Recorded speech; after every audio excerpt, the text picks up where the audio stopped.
Hey there, Grumpy Old Fart here. Be sure to check me out over on Rumble. There you'll find all of my stuff from YouTube, plus my political and social commentary and weekly current events, which YouTube frowns on. Links to my Rumble channel, as well as my other YouTube channels, and links to let you order my books are in the description of this video. If you enjoy my content, please like, subscribe, share, and comment. I welcome your comments, even if you disagree with me. Now, on with the video. Hey there, Grumpy Old Fart here. I'm doing an advanced Dungeons & Dragons monster video on the Eye of Fear and Flame. The Eye of Fear and Flame is one of the more insidious monsters in the game. It can be found on page 35 of the Advanced Dungeons & Dragons Fiend Folio. Be sure to read the description very, very thoroughly before you use it in your game. Not only can they devastate your party in a physical confrontation, but prior to that, they can easily disrupt the harmony of your player character group. I think that's where they have their most devastating capabilities. Any monster can attack, and any monster can have devastating capabilities to attack. But when they can turn the party against each other, that right there is just insidious. Requires mature gamers. If your gamers are not mature, I wouldn't use this monster in your game. It requires gamers who understand role-playing. They understand that it's role-playing and it's not real life.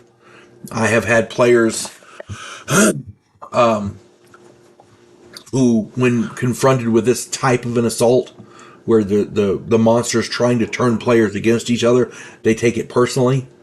Yeah, you gotta be careful of that. If you have players who are going to do that, you don't want to use an Eye of Fear and Flame, because that's their forte. The Eye can command player characters to do evil deeds. If the commands are not obeyed, or if the Eye of Fear and Flame is attacked, it will defend itself. If the commands are not obeyed, it will attack. If it is attacked, it will defend itself. One Eye casts a 12 hit die fireball every 3 rounds. The other Eye acts as a fear wand every 3 rounds. It can escape ethereally if necessary. It rarely needs to do that. If a blindness spell or a power word blind spell are cast on it, they are reflected back at the caster. I had one guy say, well, it's an eye, let's blind it. Boom. And yeah, it didn't work well. The commands that it gives are presumably through a type of command spell. So, whenever I have ever run an Eye of Fear and Flame against people, against a group, I try to coerce. I try to persuade. You know? If that doesn't work, I have them make a savings throw. If that doesn't work, it just didn't work. Okay? Once that saving throw has failed, that's it. They have avoided that attack form.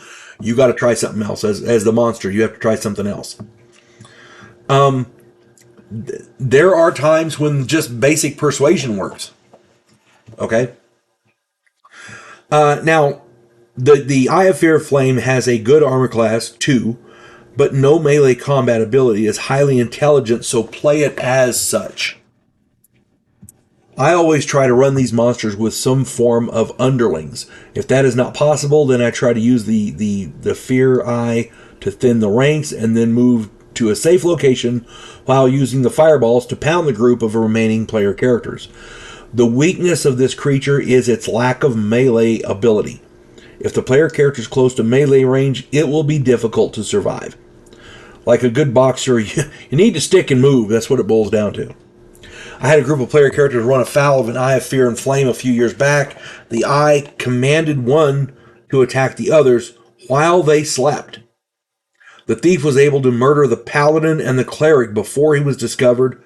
The group killed the thief, and the remaining characters, a fighter and a wizard, attacked the Eye. The fighter failed his save versus fear and fled.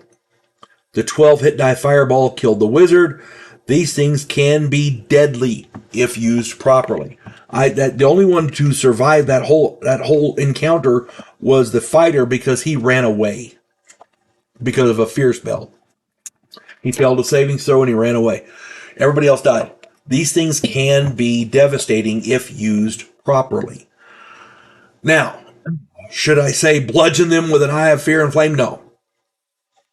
You play the game accordingly. Excuse me, you play the monsters accordingly.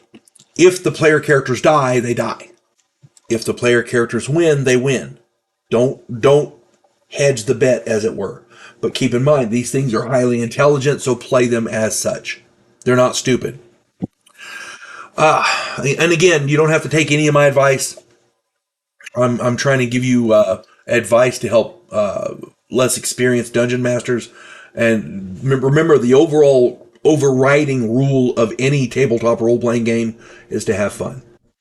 Hope this finds everybody well. You folks have a good day. God bless one and all. Clarissa Lowe, a historian from the future. Delmore Kane, a Civil War veteran turned outlaw. This oddball pairing faces a conspiracy of epic proportions spanning the centuries. If you like action and adventure westerns with a splash of science fiction and fantasy, check out my book series Drifters and their ongoing adventures.